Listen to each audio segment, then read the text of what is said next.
Hoje eu vim falar sobre uma das personagens mais bonitas da dramaturgia, que é a Giovanna, da série Sessão de Terapia do GNT.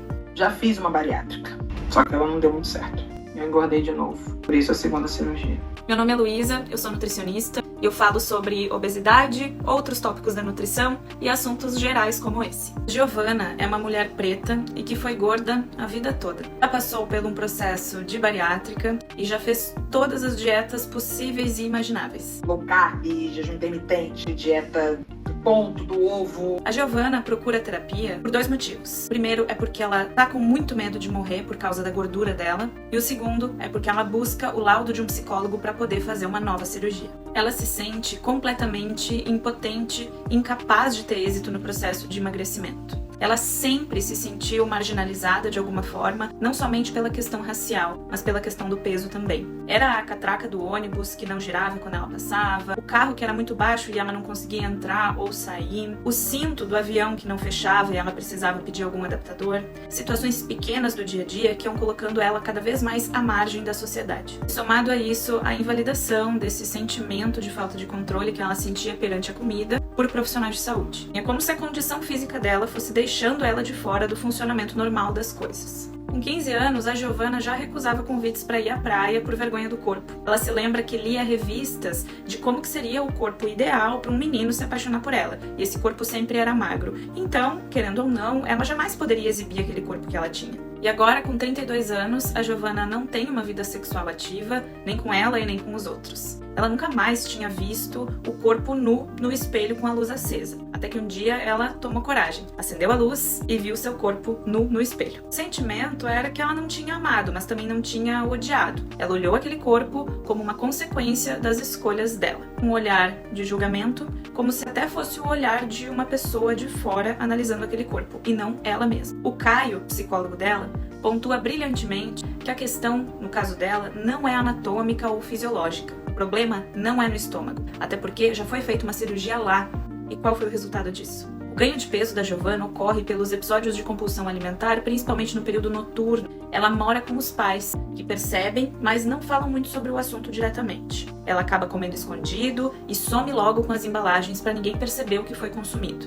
Mas tem uma pessoa que percebe, ela mesma. Quando a Giovanna se desesperava que precisava emagrecer, ela pegava uma sacola, colocava todas as guloseimas que tinha escondido no quarto ou na cozinha e se livrava daquilo, jogava no lixo. Mas não aconteceu nenhuma e nem 2 vezes bater a vontade de comer e ir lá no lixo, revirar esse lixo e buscar aqueles alimentos que ela tinha descartado. Uma estratégia que ela achou foi jogar esses alimentos numa caçamba do outro lado da rua para ela não ter acesso. Esse é o nível de impulsividade. Quando se trabalha numa lógica de medo, ao invés desse pensamento motivar a pessoa a emagrecer, ele paralisa. A Giovanna se preocupa muito em ser viciada em comida. O pai dela é um excelente cozinheiro, mas ela vê ele como um traficante, e ela, a viciada. E aqui pra mim vem um dos pontos mais brilhantes da análise da Giovanna, que é quando o Caio fala o seguinte: um alcoólatra, um fumante, eles podem ser radicais, cortar a bebida, cortar o cigarro, por mais que seja difícil. Agora, comida é essencial, não dá pra cortar. Você tem que aprender a ter uma nova postura diante dela. E para isso você tem que descobrir o que ela representa. Ao longo das sessões, a Giovanna vai em uma consulta médica, se pesa e vê que engordou 4 quilos em um mês. O médico diz que se ela não emagrecer, ela vai morrer. A mesma coisa que o pai e a mãe dela falaram para ela a vida toda. Ela sai do consultório médico e vai direto comer um hambúrguer. Ela tá consciente que aquilo é inadequado e que vai fazê-la ganhar mais peso. Inclusive, ela traz esse assunto para terapia. Mas ela acabou fazendo da mesma forma porque é um impulso incontrolável. Ela diz que o corpo e a mente dela vivem em guerra. A mente sabe que aquela porção é suficiente, que não precisa comer tanto, mas o corpo pede mais para se sentir cheio. Ela segmenta corpo e mente, como se eles não andassem juntos. E esse é um dos grandes pontos trabalhados nas sessões de terapia. É uma unidade. Os dois trabalham para o bem-estar dela, assim como os dois podem trabalhar para a ruína dela. De alguma forma, ela já se conformou que a gordura vai matar ela, que os pais estavam certos em relação a isso. Emagrecer e ser feliz é uma conquista que não foi planejada e que ela nem se sente merecedora. Por isso, ela come. A história da Giovanna não tem um fim claro na série. Se ela vai decidir se vai fazer a próxima bariátrica ou não, nós não sabemos.